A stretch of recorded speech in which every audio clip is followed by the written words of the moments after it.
What's going on, Show Nation? It's a movie with Movie Gaming TV, and in today's video I'm going up against the number 22 overall player on the leaderboards, Mitch Hammond. He's a part of the Young Guns.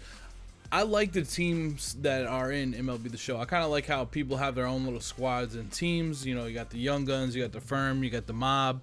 There's a lot of them that have been put together over the years, and I always think that's really cool. You know, it's good for the community to come together like that. You know, you got FOS, you know, I think it's like Field of Streams. I like seeing stuff like that. It's cool that people have kind of like clicked up in little teams, so to speak. I think that's dope. So we start off with a good squared up right there from Roberto Alomar. You guys can see I'm using the Slim Ginzy. That's what I'm going to call the Slim Ginzy method for hitting still. I like to put the PCI at the top of the zone, just kind of chill up there. I know I don't have to move it up. I only have to move it down. And if it's up, I'm going to crush it. I like how the reticle just like perfectly kind of chills. I don't know. It's been a pretty nice way to go about hitting. When I notice that I'm squaring up the ball a lot, that's when I feel pretty good. Get a base hit right there from Willie Mays to the right side. Always good to get things going early. Perfect guy in the 2 spot is Willie Mays. He's got the speed, he's got the power. Doesn't matter if it's a right or a left. Gonna go for the stolen base here off the rip. Didn't even get that good of a slide. Didn't get the hook slide for whatever reason, but we got the stolen base. Seaver kind of takes a little bit to throw it. I got that Alomar swing on my cap. He's absolutely killing it. I think I might have found some other swings too, because I'm also right now going through all the signature moments to get that Vladimir Guerrero. So it's actually pretty cool because you get to use all of the signature cards in a way, because you're going to go through all these teams and play with them to beat all the other teams. So you kind of get to go with the signature, or kind of see which signature cards you'd really like.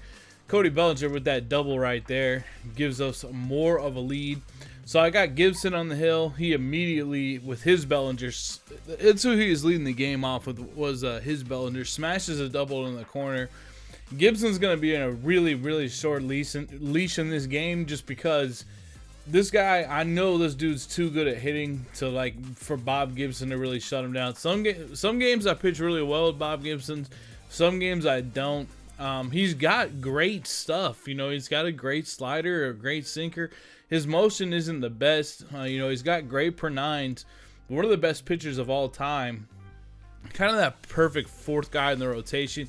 But I already noticed he's making he's already seeing the ball well and hitting the ball really hard. So I'm going to go to this signature Andrew Miller that I got from the Extreme Moments that I really like. I've loved to pitch with Andrew Miller for years. I just love that motion. I used to use it on my cap. He does get a big smash here from Griffey off the right field wall, but I almost feel like that thing would have gone out had I kept in Bob Gibson for whatever reason. So he gets one run there. But I'm glad we held him to just one run on that particular play there. Now Miller's still up, pitching. It's just there's such a short distance between the line and the hoop when pitching with Miller. Having the slider, the four seam, and the changeup's really nice. Those are my favorite pitches to use, except for like a sinker. The sinker is obviously, you know, a great pitch, but a four seam, even a two seam, kind of does act like a sinker, even though I don't throw it very much, if at all. To be honest with you, it's mostly going to be four seam, the slider, and the changeup. And even specifically, having the slider as the #1 pitch is great, because the slider is such a great pitch. Having that horizontal movement is so important. And I just feel very comfortable hitting the line in the hoop with him, hitting my spots. I like his motion. I like it. He's really tall. He's a good lefty. Super great guy to have in your pin is Andrew Miller. You have to go. I mean, he'd probably go for a lot on the open market, but you can get him for absolutely free. But it does take quite a bit of time. But check out, I did put out a tips video for Moments. I have the Moments Extreme tips, so make sure that you guys go check that out if that's something you're interested in getting. Cody Bellinger with another rip here. Gonna get a double. I've been trying to figure out where I'm gonna put him in my lineup. He's such a good hitter. His fielding isn't amazing. He's got a good arm. There's just sometimes like the ball can get hit over his head that I really don't like. And I have stopped playing. I don't pick Ship It as my stadium anymore. I actually, like, you guys can see, like, my team abbreviation in the top left is OSC, and that's for the, like, where the Oak Street Park well, technically we're just the Oak Street Chiefs. Like, that's this park I've been playing in, is Oak Street Park. And the right field, you kind of need like a little bit more speed out of right field. So I'm not sure if I'm gonna go with Bellinger or not. I might though. He just hits so freaking well. And so we got Lou Gehrig up. I don't remember how I even got Lou Gehrig in the game. I think I might have pinched. I think I pinched it for Eddie Murray because I was like, I can't even mess around in this game. I need Lou Gehrig in. First base is such a debatable position of who the best player is. I've been thinking about lately. If you guys would be interested, let me know down in the comments below. But I'm thinking about doing the top 10 type of cards. You know what I'm saying? Like, I definitely could. I'm definitely thinking about doing it at every position. Just like not in a series of videos, just like one video where I break down the best cards in the game because we're getting towards the end. I'm not sure, and Lou Gehrig really comes through in a big way here. Big time bomb over the right field wall for a home run. But we're getting to the point in the year where, you know, most of the cards have been released. I was kind of thinking when I was playing through some of the moments today to get Vlad, like, we never really saw a signature series Aaron Judge. We never saw a signature series Mookie Betts. We never saw a signature series Bryce Harper, which is kind of surprising. We did get that 95 Bryce Harper from Fuzzy's Moments, but we never saw a true signature series Bryce, which is kind of surprising when you think about it. We never saw a signature series Fernando Rodney. There's still a lot of cards out there that could get Sig series. Another double by the cap right there. I don't know what it is about that swing, but I've been killing it with that swing. That Roberto Alomar swing is who I have on there. Now Cody Bellinger up. Pitch low and outside that sinker. Still was kind of right on it, even though we were very late and weak. That's not even really that good of a pitch to swing at. But you can see we got that PCI up. See, if you go middle in with your PCI, it's really good. Really, it's like, you guys have seen me in my hitting tips videos talking about it. Middle in is definitely one of the ways to go. It's really good. I don't know if you guys saw Fuzzy, or not Fuzzy, but Scuffy's stream this week. They had a this weekend they had a stream where everyone used the best all-time versions of teams, and that's what I love about our community. Always putting on our own tournaments. You know, there's so many ways to get involved over on Twitch, on YouTube, on Twitter.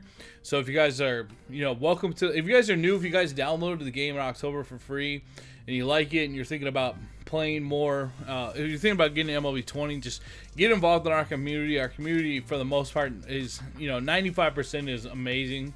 But they were playing in that tournament, and C-Bruv was using the middle in, and I've recommended the middle in for a long time. It's a really good way to hit, and even Rebel will say, you know, find your niche, find your niche, find your niche. But here's the thing, like, I felt like after a while when I used middle in, people would know that I use middle in PCI placement to start off, and they would just throw high and away, low and away, high and away, low and away all game, and it becomes really hard to hit that way. It's a bad spot to have your PCI. If they're gonna just spam you high and away, spam you low and away, it becomes very difficult to, you know, hit the ball because they're never throwing it. You know, they're never throwing it inside.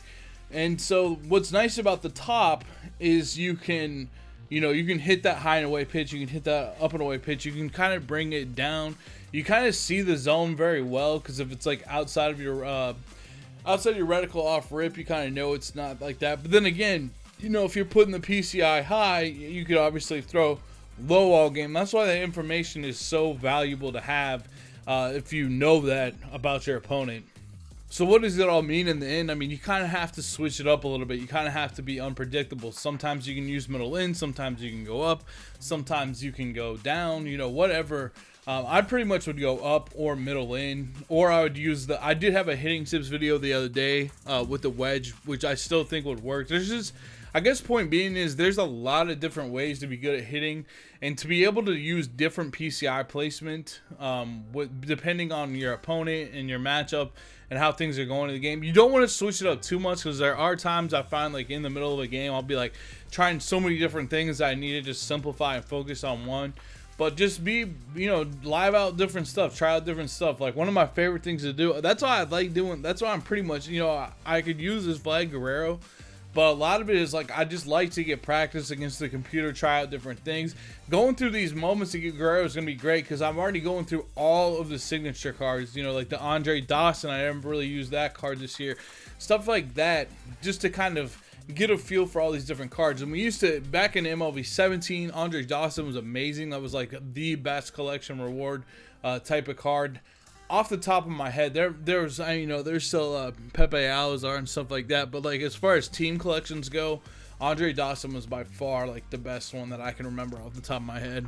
So we're in the bottom of the 7th here. He's got chip rub, laces a base hit up the middle. Andrew Miller actually gave us like 4 or 5 innings, which is pretty incredible when you think about it. He does not really have the stamina to do that, but that's it. He was so effective. We had to go to Romo. Now we got Eric Gagne in there. And this goes back to the video I dropped yesterday, my World Series video. You know, like starting pitching, if you really wanted to with your bullpen, you could get 9 bullpen pitchers, let's say, maybe even more than that. I'm trying to think how many people you get to put in your bullpen. I want to say 7. So maybe if you had, 10 or 11 bullpen pitchers, you could really get 4 like completely rested for the game, rest the other 3 guys as much as you can, and then, you know, if you get some guys tired, plug some new guys in. You could always have this fully stacked bullpen with at least 4 arms. You know, in theory, they go 2 innings each if you needed to, or 1 inning or so. You know, you get a couple out of your starter, but you could. The bullpen guys get to pitch from the stretch, and they have better per 9. So it's something I've been considering doing. Is I might pick up like bullpen arms here and there and start mixing and matching and trying to remember at the end of the game who's got stamina and who doesn't. It's hard to say how much stamina you get back. Also, it's not really an exact science on how that all works out. I think I had somebody ask, how do you get more bullpen stamina back? Like you can't do the thing where you can play against the computer and, you know, have them recharge. You have to just wait in games online for them to recharge. So I don't know if that makes sense. You know, it's just something to consider. There's a pop fly there. He ends up tagging to get another run. Now we're in the bottom of the 9th. We got Trevor Hoffman out there. Trevor Hoffman is actually very, very difficult to hit against. He's just, that changeup is very, very difficult to square up. When you're trying to get home runs to come back, it can be very difficult to square up. He ends up smashing that one right there. Which is that's such a good swing from Fox, to be honest with you. That had to be good squared up. There's no way that wasn't. That was lasered. Yeah, good squared up on that changeup, but it didn't go anywhere in particular. Get a ground ball here to the right side. Gotta love Alomar, man. I love his swing right now, and I just love his defense. Having him and Holmes up the middle is just like a recipe for success. It's great to have them up the middle playing the defense like they do. Throwing that changeup as much as I can, you know, a little bit of changeup, a little bit of fastball. He's really got 4 good pitches that you can use. You can use that curveball a little bit, but he does grab that fastball, drive it out to center field for a home run. That's a typical ship it home run too, to be honest with you. Good. Actually, it was a cutter, excuse me, but that was a good hit there. Now he's got his cap up. He's trying to make a rally here. He's only down 1. I should have probably done a mound visit here, just looking at the confidence there. I like to always have that confidence at least halfway, if not over the top. Sometimes when you're halfway to and you do a mound visit, you can get extra confidence back, even when they're not in trouble. So that's something to think about there. Fouled off a pitch that was very difficult to hit, so I threw that cutter inside, got him to ground at the honus. So we get the dub in this one. Offense just came out on fire early and really just a matter of getting him out at the end. But a super good game. Shout out to Mitch Hammond. Guys, I'm going to put a video up on the screen now. Be sure to click it if you'd like to watch another video of mine. And until then, have a great day. And thank you guys so much for watching. I hope you have a good one. I'll be back soon. Peace.